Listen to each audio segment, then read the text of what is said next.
ہاتھ میں ترنگا، لبوں پر گیت ہے اپنے قربانیاں دینے والوں کی۔ 15 اگست کے دن خوشی منانے والوں سے پوچھو یہ خوشی کا سما کیسا، یہ خوشی کا ماحول کیسا، یہ گھروں پر لگے ہوئے ترنگے کیسے، یہ چاروں طرف بجتے ہوئے دیش بھکتی کے گیت کیسے؟ تمہیں جواب ملے گا۔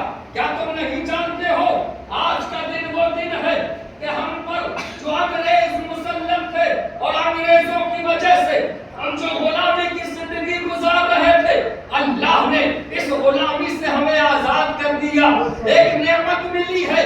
ہم اس جشن کو منا کر اللہ کی نعمت کا اظہار کر رہے ہیں کہ دیکھو دیکھو یہ وہ دن ہے کہ جس دن ہمیں غلامی سے آزادی ملی ہے۔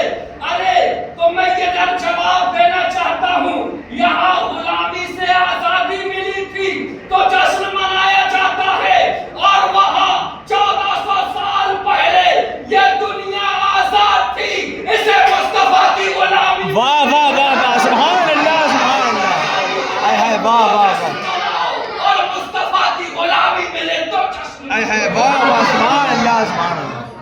سمجھنا چاہیے ایک طرف آزادی ہے، دوسری طرف غلامی ہے۔ قسمت تو دیکھو، انگریزوں کی غلامی سے آزادی ملی تو ہم نے جشن منایا کہ ہم آزاد ہو گئے، اور ادھر ہم آزاد پھر رہے تھے، ہمیں کوئی پوچھنے والا نہیں تھا۔ اللہ رب العزت نے کرم فرمایا، مصطفیٰ کا دامن ہاتھ آیا، غلامی مل گئی، وہاں آزادی پر جشن منا رہے تھے، یہاں مصطفیٰ کی غلامی پر جشن۔ سبحان اللہ سبحان اللہ۔ دیکھو ذرا اہل سنت کی قسمت کیسی ہے، یہی انہی کے مدرسوں میں جائیے گا تو جھنڈا لہرا رہا ہوگا، بال چلانا پیچھے آ جاؤ، ان کے مدرسوں میں جائیے گا 15 اگست ادھر آ کے جاؤ، دن یہ سائڈ میں ہو جائے پھر بال تو چلا سب کے سب بلے لگائے ہوئے، پھول سجائے ہوئے، سب کھڑے ہوں گے، پڑھ رہے ہوں گے، عید پڑھ رہے ہوں گے۔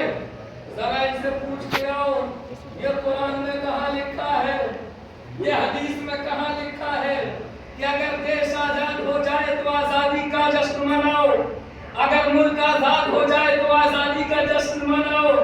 جب قرآن میں نہیں لکھا تو کیوں منا رہے ہو؟ جب حدیث میں نہیں لکھا تو اب کیوں منا رہے ہو؟ ملا ذرا خبردار، ہر بات تو قرآن اور حدیث سے ڈھونڈتے ہو تو یاد رکھو، جب ہم مصطفیٰ کا ذکر کرتے ہیں تو تمہیں قرآن یاد آتا ہے، جب مصطفیٰ کا ذکر کرتے ہیں تو تمہیں حدیثیں یاد آتی ہیں۔ اب تمہارے مدرسے میں جشن یوم آزادی منایا جا رہا ہے، بتاؤ قرآن میں کہاں لکھا ہے، حدیثوں میں کہاں لکھا ہے؟ جواب یہی آئے گا، مولانا قرآن اور حدیث میں صراحت کے ساتھ تو نہیں لکھا ہے، لیکن اللہ نے کہا ہے کہ جو بھی نعمت ملے اس کا ذکر کرو۔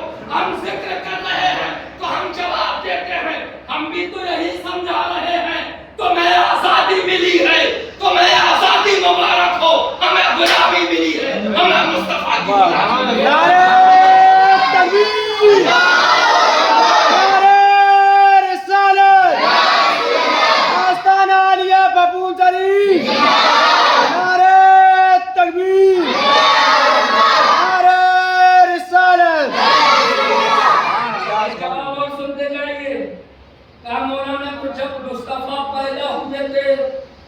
خوشیاں منا لی گئی، جب کی پیدائش ہوتی ہے خوشیاں منا لی جاتی ہیں۔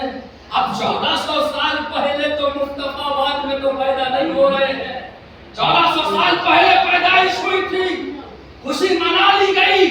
اب کون سی خوشی ہے؟ کیا ہر سال مصطفیٰ پیدا ہوتے ہیں؟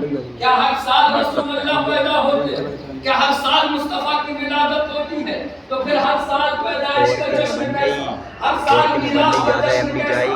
ہر سال ولادت کا جشن کیسا؟ اللہ اللہ، سوال ہے کہ 1400 سال پہلے حضور پیدا ہوئے تھے، خوشیاں منا لی گئی تھی، لیکن 1400 سال کے بعد تو حضور پیدا نہیں ہو رہے ہیں، پھر یہ خوشیاں کیسی؟ جواب سنو اور جواب دے دینا۔ ذرا یہ بتاؤ، ہر سال شب قدر مناتے ہو کہ نہیں مناتے ہو؟ بے شک بے شک۔ شب قدر مناتے ہو، پوچھو یہ شب قدر کیوں مناتے ہو؟ جواب آئے گا،